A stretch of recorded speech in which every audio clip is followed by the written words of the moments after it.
So, we're live. This is us. Sweet. Alright guys, we're been a while, been quite busy with different things on, but we're back with another Facebook Live series, and I'm joined today by Mattie Brady here.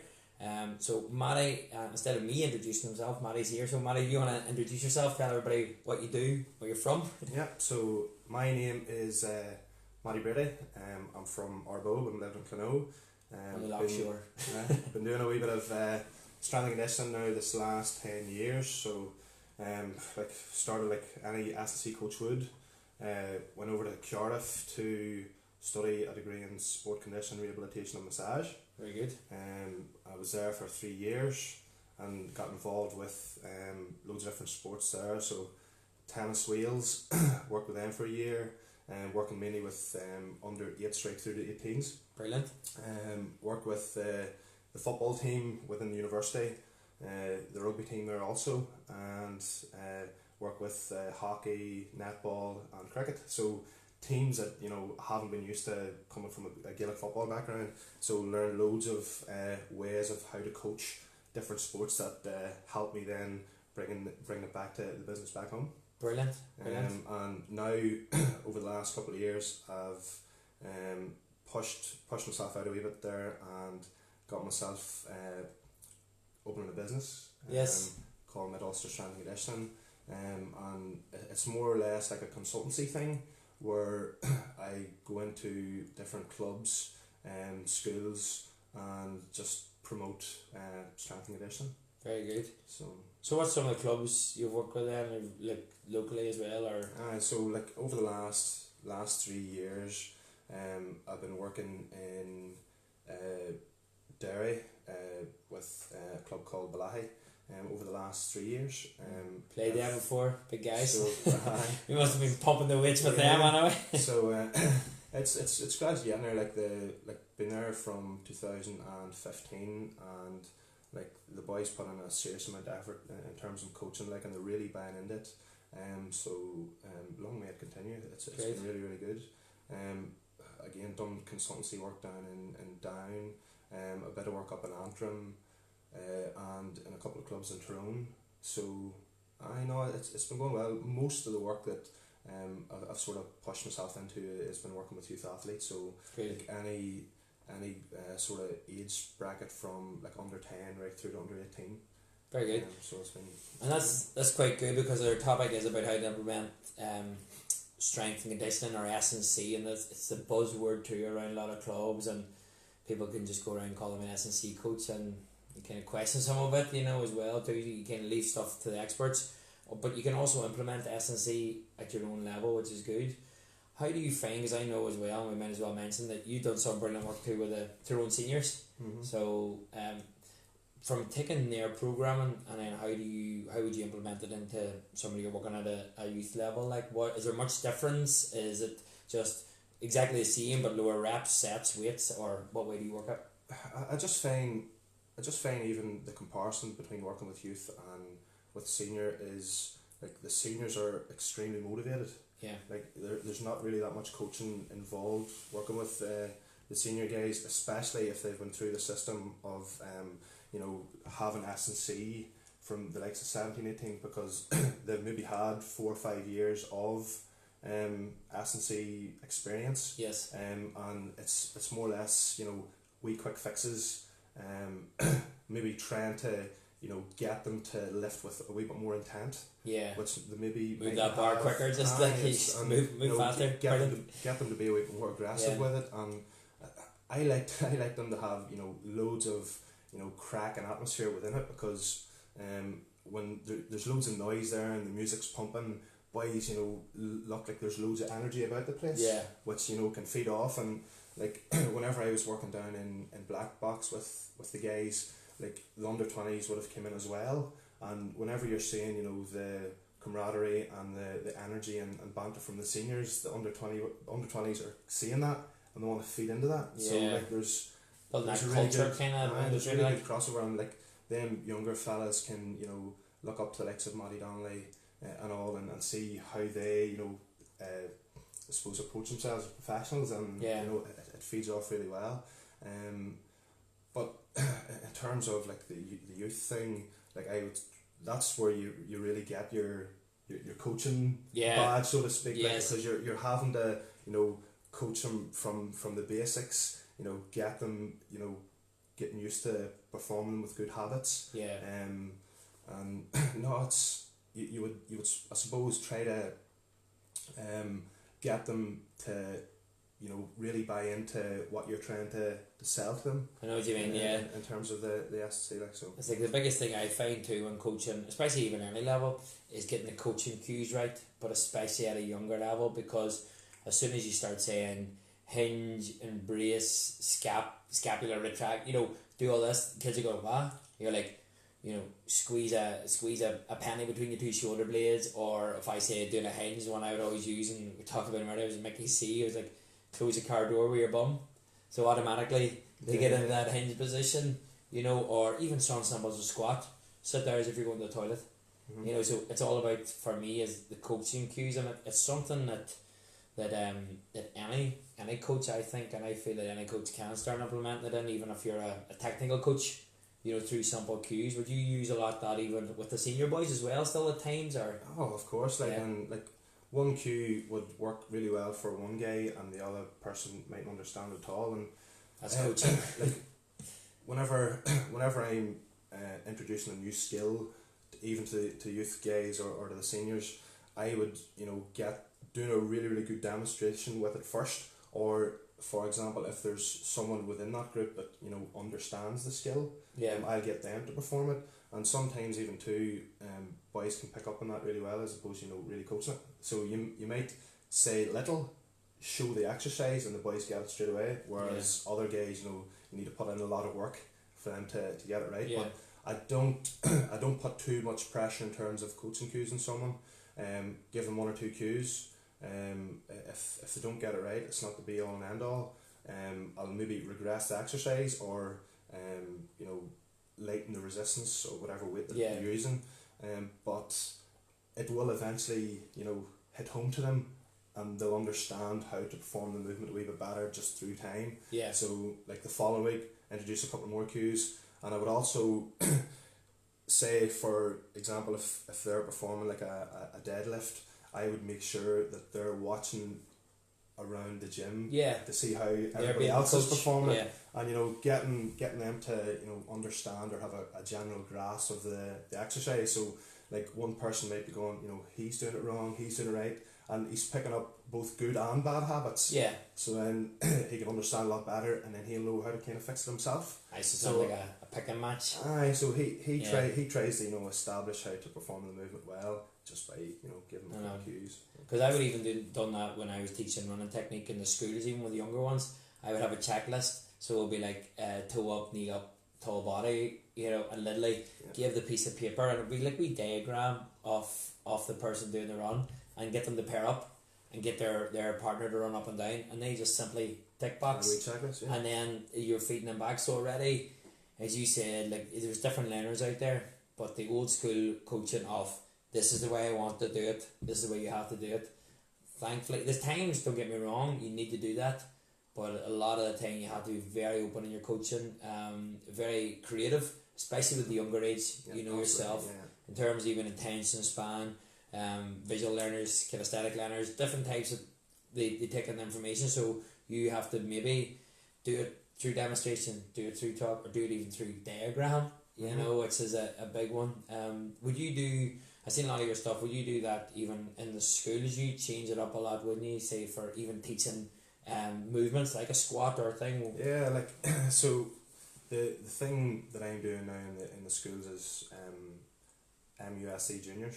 And like we have like a wee syllabus where I get them to perform the movement through a game, but I don't talk about the movement. Whether it's a squat or press up, it's the name, they don't even know the name.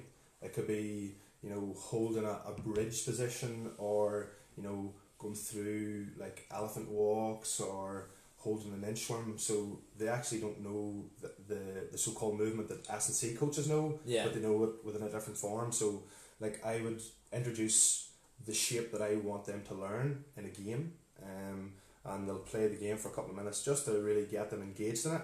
and then I'll introduce them to the skill. So they've kind of, you know, grasped the skill through the game. Yes. And then once they've learned bits of the skill, then we go back into the same game or go into a different game but with the same shape, and see if they can, you know, make it better. Yeah. And like like I said before, I'll always, you know, refer to someone that's doing it really well, and someone that's maybe not doing it as well. I know getting the child to really understand how to move through that shape. Like whenever I was in Cardiff, like one of the lectures sort of got me thinking through the correct form of how to approach, you know, new movements. And I've always taken it through whether I'm working with an under 6 or a senior athlete. So like the 3 concepts are shaped, movement, load. So you get them to perform the correct shape, Yes. whether it's the, you know, the top of a squat or the bottom of the squat. If they can hit the correct shapes, you then get them to move through that shape. Yes. And then once they can hit that movement, then you can load it up with resistance. So like shape, move, load. Shape, movement, So load. again, Yeah, your so- power of 3. And like you always have that in the back of your head, and Yeah. Oh, I think we are maybe live again then. So we are. If whoever's watching can tell us if we are live. So I think we still are. yeah. So So just think about them 3 concepts, like, and the majority of the work that I'm doing with the juniors is just shapes. yeah. So just getting them to explore shapes. When they get the shapes nailed down, get into movement, and then like you're talking about, you know, 11, 12, 13 and up, then we get them, you know, to move. Good. So for say for example, like a volunteer coach, a Gaelic coach, a soccer coach, or whatever. No matter what, if you educate yourself on the shape of the movement first, so find out what a lunge looks like, find out what a squat looks like, a press and embrace, and just get the kids just to hold the shape. Of course. Yeah, so hold the shape first, and then you can start saying, well, let's bring movement into it. So like me and Mattie were actually coaching the day together in Arvalee, and you were doing like the pizza, we were doing duck walks, but they're down in that position. We did the cha-cha slide, you were doing the hockey game, but they were in a press-up position. We brought in a little bit of movement with it.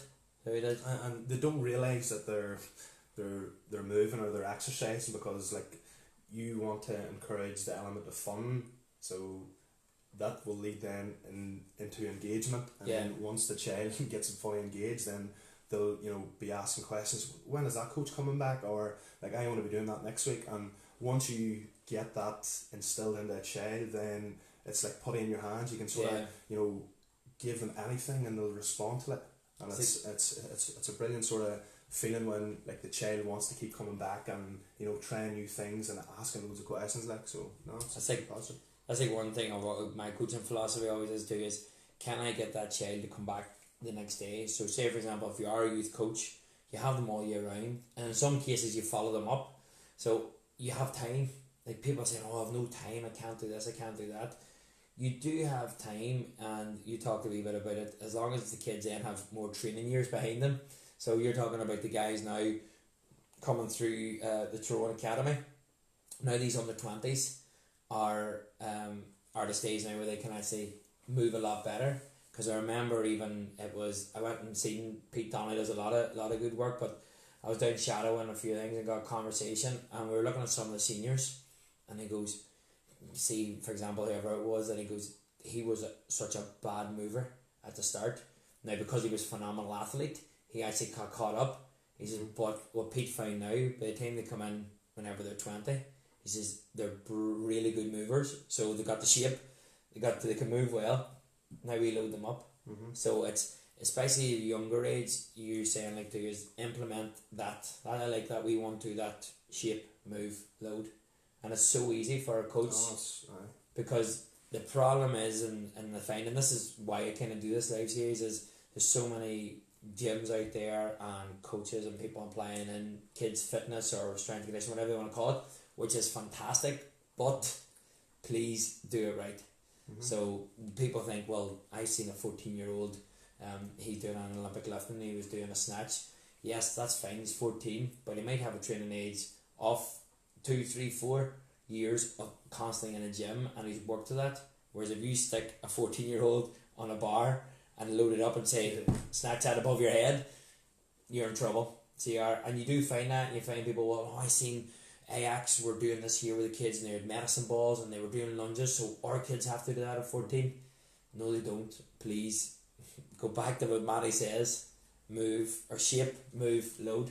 I think too though, like most of the youth coaches have, you know, really good interests and like they want to try to do well, but like they're always going to be misinformed by watching like senior teams doing something or like all the stuff on social media, and it looks, you know, sexy, and they want to, you know, implement it, because then if that looks really cool and funky, then they'll want to do that. But if you know the basics really, really well, and be really, really consistent with it the whole time, once they hit like 15, 16, and you have an athlete that can do everything, work in loads of different directions, loads of different planes, then you can start to implement, you know, loads of weightlifting derivatives, because like we said before, like they can hit them shapes. And like safety too. Of course, and it makes it more easier to introduce complex movements at senior level, or you know, whenever they're over 18, when you've spent 5 or 6 years ingraining the basics. And like one of the youth S&C coaches that, you know, that I have a load of time for, and I've fought it over in Cardiff, would be Robbie Lloyd, and like he would have said to not fry an athlete but to slow cook them. So like you want to, you know, spend loads of time, like, and you have loads of time to sort of work with youth athletes. So like try not to rush them, be patient, and like they don't know all them complex movements. So like you can, you know, take your time and let the magic happen. You know? So and what you will find, especially in the early young age, they do have those movements. I always say we're born to squat. It's what we do throughout our life that take us away from squatting. And two, I think a definition of strength and conditioning, or strength training for kids: running, jumping, hopping, rolling, skipping, pushing, pulling is strength. People think you maybe have to be in the gym. You can be pitch based, and you could be getting kids to have piggyback races. That is strength training. You know, you can actually then break that down, and because I always have the theory too that because kids are missing out in play, they're missing out in that foundation. So you're saying that if people put load on top of poor foundations, if you build a house on poor foundations, it's going to crumble. It's going to break down. It might look super, super cool, super strong in there and then, but give it a while, and it's just going to crumble. So if you're a youth coach out there and you are coaching, even if you're doing strength conditioning, get them to move, get them in the shape. And even if you think it's so silly, they're not doing nothing, but they're doing like squat walks, or they're doing like you were doing with the pizza the day, I would even call it like monster walks and stuff. It's a walk and lunge. I know you can just say a simple cues is show me the bags in your chest, or big chest, show me a big angry chest. And that's it. They're doing, without you going, you need to come, you don't let your knee go over your toe, you keep your torso upright. You don't say, no, show me the bag in your chest, and like boom, strong, like done. But I think too though, whenever you're reaching sort of that senior athletes, whenever you're working with them, like most coaches try to make themselves look really, really smart by, you know, coming out with loads of different terminologies, you know, to sort of get the athlete to go, hey, he knows the stuff. Where like there's no need to impress. Like if you're sort of getting them to move well, and they can see that, well then you've done your job without, you know, really saying much. Like so, yes, you want to, you know, give them a couple of pointers that they kind of get it, and then if that cue doesn't make an impact, well then, you know, it's not for them. Try a different cue. And all it might take is, you know, jump to the ceiling as fast as you can, or, you know, try and grab the light, like, or any form of cue. And once they get it, then you can always keep using that same cue with them over time. So I think working with youth or senior, it's always going to be trial and error. You know, try something out. If it doesn't work, it might not work for them, but it might work for someone else. And, you know, constantly keep yourself in there, and, you know, seeing what works for them. You know, the biggest thing I always do say with the kids is, and it's a massive indicator, and I think it's overlooked a lot, is feeling. where do you feel that? So if you're teaching the kids how to hinge, say, well, where do you feel that? If they start saying, oh, I feel it in my upper shoulders on, well, maybe then that's something where you have to cue in to say, okay, try and squeeze the key in. Now, where do you feel it? Close the card over your bum. It's like, oh, I feel it in the back of my legs. Don't even have to say hamstring. I was like, perfect. Now, each time we go into a hinge or a different position and you feel it loading in the back of your legs, you're in your hinge. And even in your press up position, trying to get them to embrace, where do you feel it? Where is that feeling? And I find myself, I would have done it in the past when I'm coaching, going, you should feel it here. And all the kids would go, yeah, I feel it there. Because they don't want to look stupid. Mm-hmm. Whereas if you just turn around and brand new exercise, go, don't even say it out loud in the group, say, well, where do you feel that? And they turn around and goes, feel it here in my arm, and they're doing a plank and you want them to, I say, embrace or do whatever. You go, right, well, try now, squeeze your bum cheeks together. Keep tight. Really spread your fingers on the ground. Whatever your coaching cue is, then go, where do you feel it? I think it's especially for youth, because if we get them to feeling it, then it turns around then, and when they go to the exercise and we progress them from just doing a bodyweight hinge, into a deadlift, before they're lifting that load, say, where do you feel that before you're lifting that? And if they're turning around, they're leaning too far over, their hamstrings aren't loaded, you go, that's not your hinge. So where do you feel it is a big one that I've started using a lot now with the kids. Well, like, I'm now this last couple of weeks working in my CBS with the year 10s, and like, I'm trying them to understand the importance of tension and relaxation. Yeah. So go keep. I'm looking at Chrissy here too. Chrissy's asked us on. So like, we're getting them to perform shapes, and holding the shapes while maybe another pupil is laying on top of them, or trying to squeeze their legs together, or trying to pull the arm behind their head. Yeah. And like, they have to stay tense in order to keep the position. So like, I'm trying to get them to understand the importance of tension, because like, you need some form of tension when you're performing a movement. Yeah. Whether it could be a squat, and like, they'll realise the importance of tension as they get older, whenever they're including resistance. Yeah, especially even landing. Landing of course, or anything like, and they're constantly doing it. Doing a landing position and trying to hold that shape and not fall to pieces. So I get them to understand tension, relaxation. Like, we've got them doing press ups, really, really strong. With maybe getting another player to put their feet on their back, and trying not to break the position. And it's teaching them to stay tense there. Otherwise, they will break. So like, they're not really knowing how well they're getting on with them two cues. Like, so we had, and this was a good one actually. Chrissy Cahoot there. You can give a shout out to Chrissy before. Chrissy actually won an award for his coaching. He's a football coach there down in the local club Mountjoy. But Chris says he's 1 hour a week with an under 15 grassroots soccer team. If we add on 15 minutes at the beginning for a warm up, general S&C work, what routine would you recommend that will be beneficial? So, I'll let you can answer it, and then I'll say then maybe, because everybody's different. If you use something on the top of your head, if you would use, say, if you were taking any youth kids. So like, I would start off trying to get through a pulse raiser, getting them to mingle as best they can. So like, we done a thing in RV the day about like knee tag and shoulder tag, just getting them having a wee bit of crack, and then nail them with the likes of walk and lunge, or like toe touch squats, vipers, scorpion stretches. Like, maybe spend 5 or 6 minutes just going through a range of movements. Then dibble into a wee bit of plyometric stuff, so double leg bound, single leg bounding, maybe make it a wee bit competitive, so like seeing how far they can jump over 2 or 3 rebounds. Then introduce partnered sprints, just again for the competitiveness, and I suppose too, like, the coach will want the warm up to be fairly zippy and explosive to lead them into the session quite well.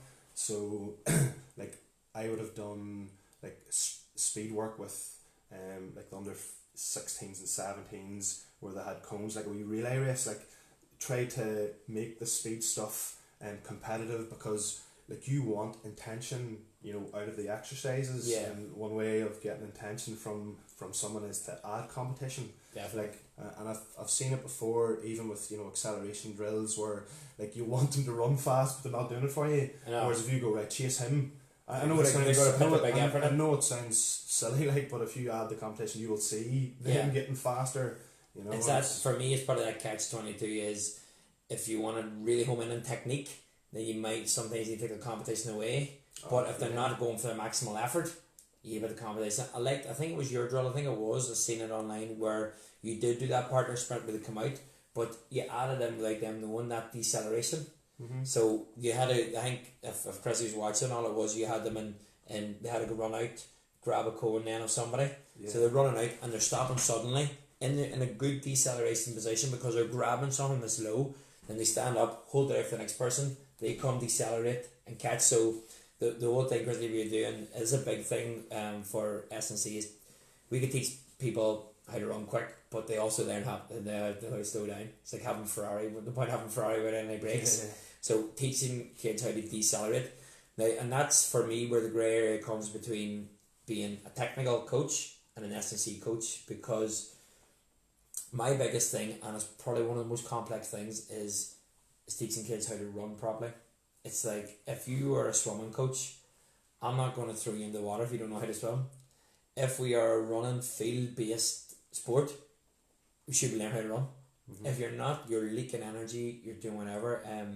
I had the under 17s there at the week during the week, and I was teaching them about a running technique, and it's amazing. Like some of these guys are in full-time football, and I was even getting them for that, you know, from the drive, they were active recovery knee, so they're pulling it up and then knee high and driving down. And I did a thing where I was doing wickets, so they had a stride over the cones, and it was so good. It was good for front side mechanics because you were getting that, and they had that visual thing where they had to lift their knee.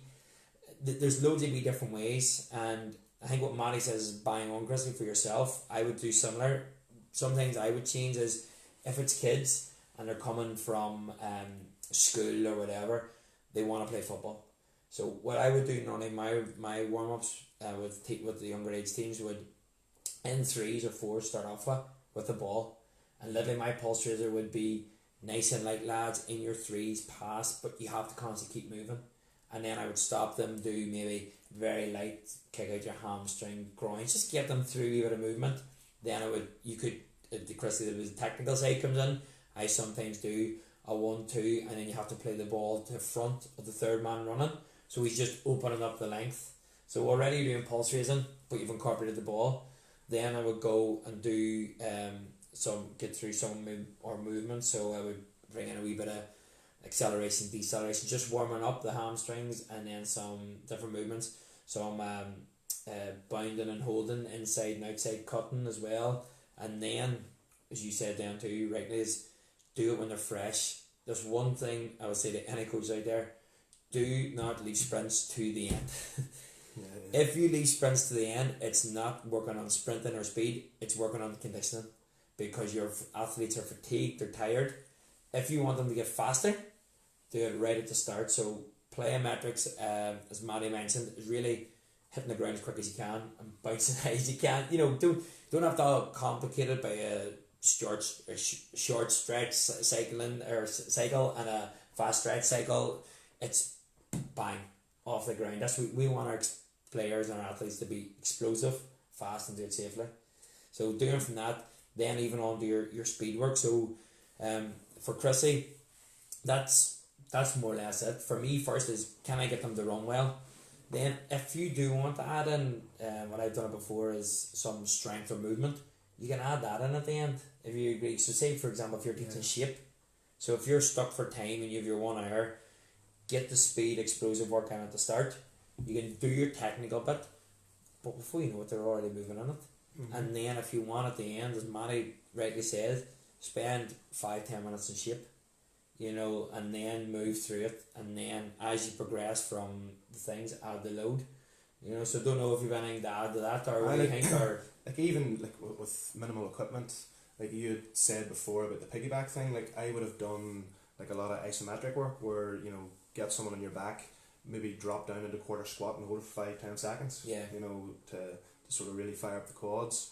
And we would have done a wee bit of work with the minor boys in pre-season where you done like piggyback walks, but you had to go up on your toes. Yeah. And you had to walk just to strengthen up the ankle. So like, or you could do like a fireman's carry. You can hold press a position and get boys stacking on top of you, or you can load up your press up. Yeah. Or you could perform press ups on someone else's back, like, or even have it elevated. Like there's loads of different ways of using your own body weight plus an athlete's body weight to get that resistance. I think the big thing of that, and is what we do at Core Kids is based on, is how to make it fun. You can make your essence, you just be being creative. We were talking the day we did just to show that. I actually did it last night with a senior. We were taking a wee warm up and just adding a wee bit of fun. But without the kids even realising, when you're doing down and you're trying to touch their knees, you're already in a quarter squat. Mm-hmm. You're already in that position, because if you're down too low and your head's down, you're not going to be able to see the person in front of you. So you have to be up and you have to go and you have to move, and you're unilateral, bilateral, you're everything without you even realising. You don't even have to say any of that to them. It's like, try and hit his knees, he's going to try and hit yours, move out of the way. Done. And even after, just say, look, you're in that athletic position, just stay in that position when we're doing jumps, bounds, when you're landing, and like you try to stay in that shape even whenever you're tackling. Because I would even say that too with the kids whenever we would do that Angry Bears, Happy Bears, so that we do a bear crawl, and I would say, right, if you jump up now and then Angry Bear, what does an Angry Bear look like? So Angry Bear's up on twos. So I said, but when you jump and land, you have to be really strong. So how could you be strong? And you get in that ready position, that athletic position. And then I'm saying, from them, I says, right, let's take this to sport. I says, name me any movement in sport and I'll do it from here. And they're like, right, golf swing. I was like, okay, no problem. And they're like, right, go jump for a header. You step backwards. I said, I can do anything. And then they're like, oh, but sure, you can just move into it anyway. I'm like, well, I'll tell you what you'll do now. Get in, keep your legs straight and jump, and you're not allowed to bend your knees. So if anybody is listening and you try that, you can't get it very high. So you have to get into that athletic position first to drive up. So hopefully, Chrissy, you took a lot, some from that anyway. But to round it up, I would say, to make it fun to start off with. Your pulse raiser, that's where you can add in maybe your ball or your wee fun games. Plyometrics, speed work, and then as well too, if you want to do your shape and conditioning even at the end, if you kind of agree, because I know a lot of, like Chrissy, like he's a volunteer coach. You're coming home from work, you have to get there, you have 1 hour, you can't come in and you can't do proper everything, and you don't have the time and the equipment. Time's the biggest thing as a coach. Like, if anything, working with young ones, I would just mainly focus on speed and jumps. Yeah. Like you're gonna get your most bang for buck just even from them too, without really focusing on the resistance if you don't have the time. And if you have the 10-15 minutes, just do resistance with your own body weight or someone else's. Exactly. It's like that's what they said. The best way to get fast, a sprint. Is to sprint. Even going on to sprint, like whenever a couple of years ago, you would always talk about in the acceleration part where you have to drive the knee up, and like I'm doing a master's over in London, and one of the external lecturers, Steve Magnus, he came in and he more or less talked about you're not really doing a knee drive. If you produce force into the floor, it's gonna act like a spring. Yeah. So the force into the floor act like a spring, which automatically send your knee up anyway. Whereas like when you're in the acceleration phase, you're trying to get your knee up, but not think about producing force to the ground. No, yes.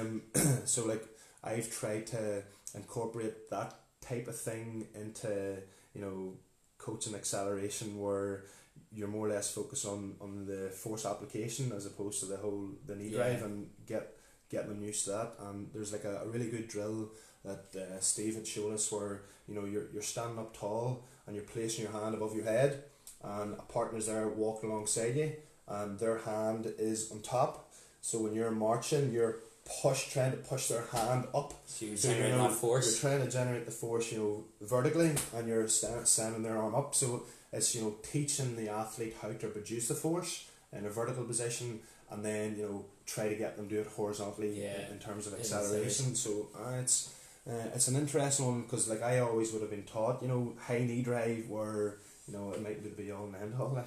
And I think that's another point of that too, is if any coaches out there doing speed work, get your rest. Because sometimes, especially I find in some cultures and some sports, it's like if you're walking, you're not working. But if you want good running mechanics and work actually getting your athletes faster, have a ratio of 1:6, 1:8, whatever it may be. So time how long it does take them to sprint, and let them walk. Because I even having to tell some of the senior guys that I'm coaching one of the football teams, we were doing pogos one night, and they were like doing the pogos and then they were jogging down to the start. I'm like, whoa. I think I told you, relax, stop, get your full recovery and use all your energy in that, because it's just built in us that it's like, I think it's go. It's a culture thing for sure, like especially with the GA players. Like if they're not seen to be running and out of breath, then you're not really doing your job. Like so, but at the same time too, it's our job then to educate both the player and the coach that it's probably not the best way to go about things. And like once you get that bought in, then you can do that. Like so, it's yes, you can blame that, but it's down to us, to educate them, and if they want to take it on board, happy days. Like you're on the winner. Like. Definitely, and there's I think for coaches, and that's when it does get really technical. Like you talk about the acceleration. There's simple things like your foot placement. Where your feet are, how wide your base is, how controlled it is, and I think too for a coach as well. An S&C going on a course, going on a workshop is good, but please don't think you're an S&C coach then, or anything. It's just that you've done a course. It's like me. Like I coach football, but I'm not like a pro licensed coach. I'd be licensed and that's it. But I'll keep trying to do and always try and improve. And I'll never say that I am X, Y, and Z. I love what I do. I'm good at I love doing youth development and doing all that. But I'm always learning. Always like even the day there, me and Mattie did a session together in Narvalee, one of the schools. Literally we were just like, right, let's just do it and bounce off each other. And I took stuff up, and hopefully you took stuff too from me, and you learned even just coaching style. Way on, I was like, right, I like that. I might not use exactly the same, but I can incorporate that into that, and that's what's going to develop your own coaching too. But I find too, and it was like a light bulb moment today where like we were doing a wee game where the two pupils had to hold a hoop in between their hips, and they had to walk up without using their hands. And like I had watched them, and one of the pupils had went inside the hoop, which I didn't tell them how to do it. So like they're giving us a new game to do, like, and sometimes the children can make up the game at the same time, and they're giving you. I think at the start when I was watching him and he did it, and he looked at me and he thought he was doing something wrong, and I let him went, great idea. I says, now let's pretend that the hoop now is an electric fence and you can't touch it. Yeah. So the boys on the outside, what Mattie was doing, had the hoop here, was a good wee game for control and movement. So they had to have the hoop. So they had not only did they had to control the hoop, they had to control from not hitting the guy in the middle, and the guy in the middle had to be aware. And we talk about embracing intense, and if you're slack and you're going around, he was up, he was strong, he was moving around in there without him even, and it was a wee game. We didn't even we didn't even mention it. So it's good to see that happening. Let it happen. Let them create the games. Like you're learning from them as well. Like so. I always say that the thing. My one thing I always ask is, it's like a loaded question at times. Like I did it the day we were doing that turtle tag. He says, "Oh, anybody know how we could make this game harder?"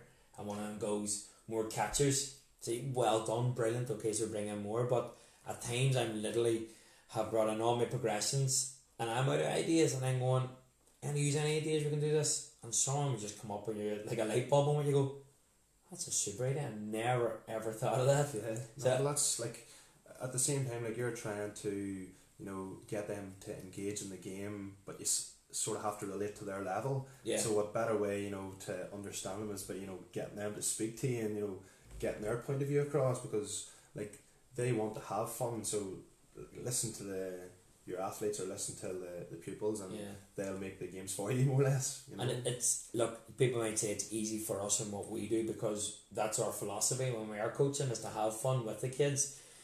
you can still do that playing football. You can still do that just because you're in a team and you're meant to be in a winning culture or whatever. It doesn't matter what age you are. Like this big thing, I'm massive on winning. I think winning should be, kids should learn how to win.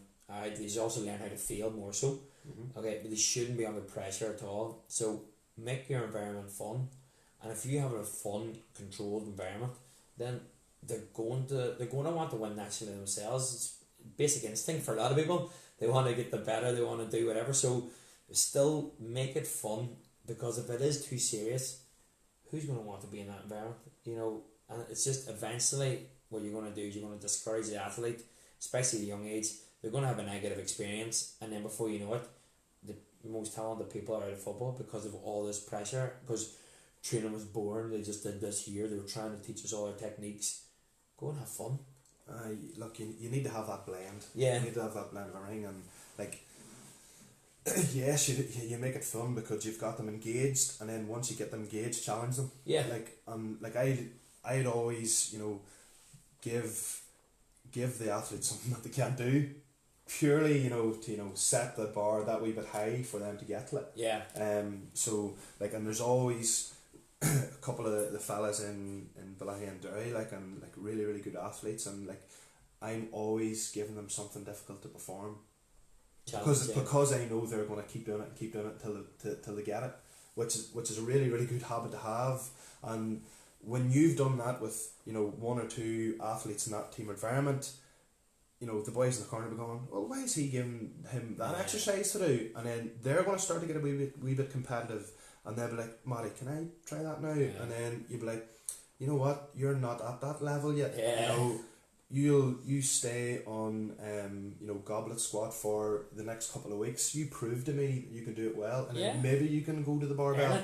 Then suddenly you'll start seeing your boy quietly getting on with his goblet squats, and suddenly you've started to create that competitiveness and that want to learn more, and that takes time. That takes loads of months to see who the top characters are in the team, and get them to lead it, and get them to set the benchmark for the rest of them. Once you've done that, then that'll feed into them 17 and 18 year olds going into the senior environment, where they already have them attitudes, and the older boys, or the so-called senior players that have crap attitudes, they're seeing them younger boys that are really competitive and are really capable of applying themselves, and it's giving them the onus to buck themselves up and get them moving. So it's brilliant. It's a massive crossover. It's that thing too of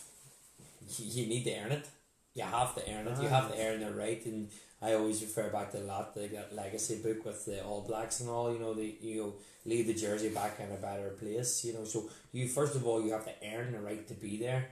But once you're there, so for example, as you say, you're still challenging the guys just because they've made it onto past their front squat and they can do a back squat safely, and now they're moving on their Olympic lifts.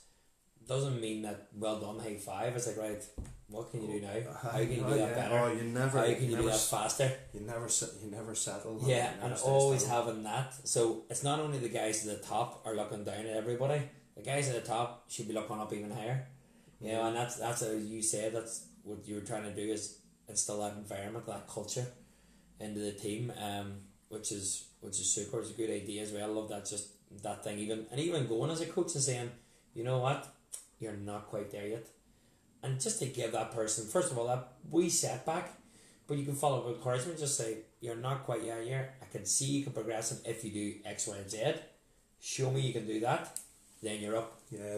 I'd always start off with a positive reinforcement, and then give them that the critical feedback for them to learn on. But because you've hit them with something positive, then they'll take the critical information on board, and hopefully move on and get on with it. And some of the times someone will turn around, and it doesn't even matter if they respond in a, no, you're right, man, I'm going to do that, or you're a wanker, I'm not going to do it. But before you know it, they're over in the corner anyways. You said doing exactly the same as the guy who took it positively, because right, I'm going to prove this boy wrong. The other boy's going, right, I'm going to take exactly what he told me and do it right.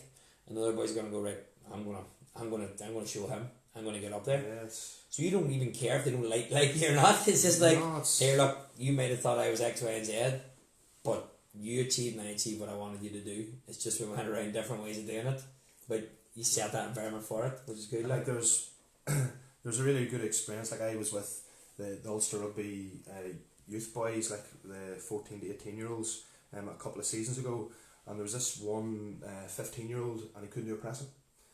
So like I was teaching him, getting him to perform a press up on the barbell, getting him to perform a press up on the bench.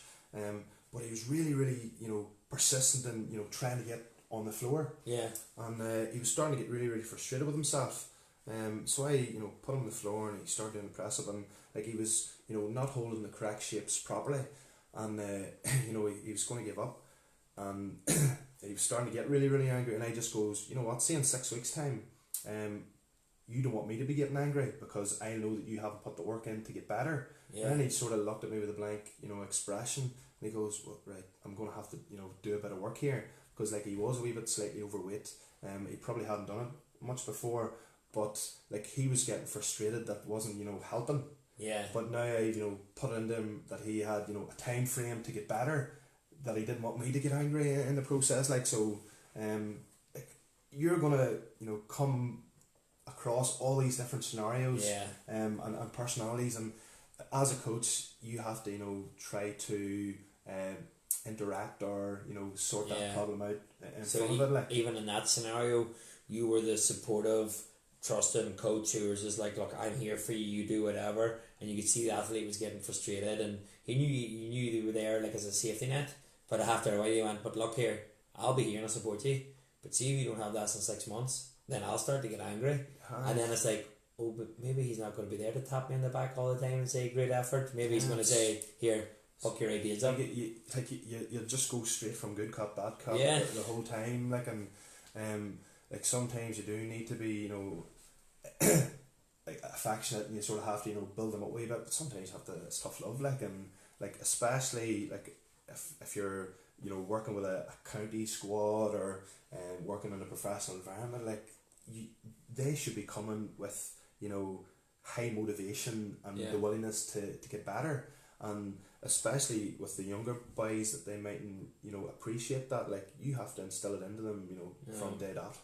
I think- to get used to it. And we talked about this earlier, and I think that's maybe where some coaches go and they see, for example, if I'm working with some of the Northern Ireland squads, or you're even working at the Tyrone, there's guys in that squad who, yes, are that motivated, are that perfect athlete you want to work with, but a lot of the time, most of the guys are the other way. They have so much talent, but they've no motivation. They don't really have all the desire. They don't care about their nutrition or sleeping habits. Like, I'm going to play football anyway. By looking at people say, oh, you have it handy because you're working with the best coaches, and going, or the best things. You're going, yes, they may be technically or the best, but see, with everything else, give me a guy who really wants to work, who will turn up, who will give him his all, who will do everything, and I'll coach him all day, every day. As a coach, he'll be challenged. It's the person who has the talent. Now, if it gets to the stage that they don't want it, then that's where I think a lot of coaches, it was a good one I seen, I must draw it out someday, it was a quadrant, and it was like commitment and talent. So what you're going to do is, if you have commitment up here is your high, and you have like your quadrant down here of your talent, which is high. So if you're in the top right hand corner of that quadrant, so if I do it here and things, if you're in the top right corner of the quadrant, where you've got the most talent and the most commitment, it's like the guy was like, I think he was like for New Zealand Sports Institute, he was like, those will come around once every decade. Those things, and we think they'll come. He says the ones then down below that are the ones with all the talent and no commitment. He says these are the boys that you'll start chasing. He says forget about these guys. He says give them your time as much as you want, like he says, the coach, the tough, the support, but give them tough love. And if they don't want it, it's not for them. He says then you have the guys down here at the very bottom who have no commitment and no talent. You're more or less guiding them on to be better people or do whatever. But then on your top one, then you have the guys with a bit of talent but loads of commitment. It's like those are the guys that you want to focus majority of your energy on, because those are the ones who are willing to learn and willing to, and I thought it was something so simple, And whenever you think of your own coach, and I'm sure there's coaches out there, and you have coaches who chase boys, who phone calls, and going, but he's so talented, he's brilliant. Yeah, but he's going to let you down. He's going to come to stage, and I'm not saying don't give up on them. Give them the support and whatever, make it clear.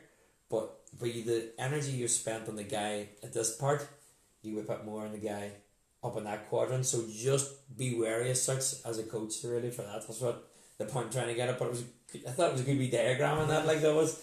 I think too, though, like as S&C coaches, like you're been put in an environment with Gaelic footballers that love football, and like strength and conditioning is always going to be a service to them. So like we have to start to show the boys that it's all about complementing the sport and not compromising it. Okay, by really focusing on the S&C, because like you don't want them to be really really good, athletic and good at the gym without actually backing it up with the skill. So like you have to come in and really start to educate the player about how important it is to not only have the athletic side, but also to really really practice on the skill and the tactical element, and make it more holistic for the player. So like we can't be barging in and trying to do loads of S&C stuff without having that backing of the really good coach for the skill. So like it's like always be there to complement and not compromise. I'd always say that to you if we're away in training camps with a coach, and he comes up and he goes, well, what do you want? I want to implement. And the always thing I always come back to him and just say is, well, what do you want from the session? What do you want from your 6 week block? What do you want from thing? And if he turns around and says, look, I want my guys to be really strong, and don't worry too much about the football because we're going to get to a phase, then brilliant, and that's more to you. But if he turns around and goes, look, we're in a massive competition phase here, and I think if the coach is the head coach and he's saying, I think we need to do X, Y, and Z, then that's when you're going to say, well, I'm going to implement what I can, and when I'll tell you what I really want to implement. But if you think you need more technical, tactical stuff, I'm giving you my time.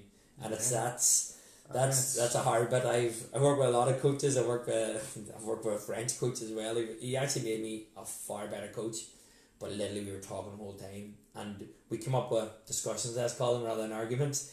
But there was a lot of talk, and it opened up so much. But it made, at the end of the day, it made the players better, and that's what it takes. So rather than, I like that one you says, well, just compliment rather than compromise, is a good one always to have. And like I'll even refer back to the Ulster Rugby thing. Like over the pre-season, at the start of the morning, we had like a sheet of the plan of the day, and everything was down to the last minute. Like you had 5 minutes of say plyometric type stuff or acceleration at the start, and if you went over the 5 minutes, then you had to take a minute elsewhere. So everything was running like clockwork, and like the S&C coaches were keeping their time for the other coaches doing their tactical stuff or their skill based stuff. So like we would always be shouting down, like, you've got 2 minutes left, and then someone else would be setting up their thing. So everything was running like clockwork. If you had a couple of minutes to spend on more time, it was taken off somewhere else. So like everybody knew exactly how much time they had, and if they needed to go over more, then it had to be taken elsewhere, and you had to be really really productive with your time, because like the S&C coaches, we would have had maybe 10 minutes at the start and then 10 minutes at the end. So it's normal practice, isn't it? And you had to make the most of your time because that's what you had, and be really really strict with it. And like the other rugby coaches there were great, and because they just kept that time. And well, that's good. Like if that was brought into Gaelic, I know with the club that I'm working with, it more or less goes like that too, where like you had 10-15 minutes to start, 10 minutes at the end, and people know their places. So you just had to be really really productive in those times. And it doesn't take that much. Like we would do that too with IFA. A week or so before the training camp, the manager will phone me and he'll say, well, what do you want to implement, or how much do you need? And we'll get it emailed out to us, the training schedule. So we'll get our timings in terms of our agenda, but we'll also get the training schedule. So it'll be I'll have the 10-minute warm up if we need to put in a bit of plyometrics or whatever. Then even the session itself will be broke down into what the coach takes, what the manager is going to take, what they're going to take at the end, and it has to be. And I like the fact too is that trust where you did it to the SSE coaches at Ulster Rugby, and I do it as well. If the manager's taking a session, I walk up beside him and say, "We're 5 minutes here," you know, because you have to look at things like, are we overloading the players? You know, are they taking too much? Can they take in any information? Because we have pre-planned this. This is why we've done it.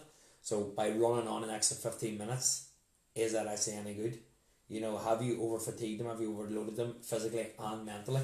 So if you have your session planned, boom. Now at times it does go a wee bit, then you have to, then that's just your call as coach. I suppose too, like if you see something within a skill, or sorry, within a game or drill going really really well, and the whole thing's buzzing, you're like, you know what, let it, you know, go on for another 3 or 4 minutes. Like I'd happily take some of my time off because I know this is productive for the player.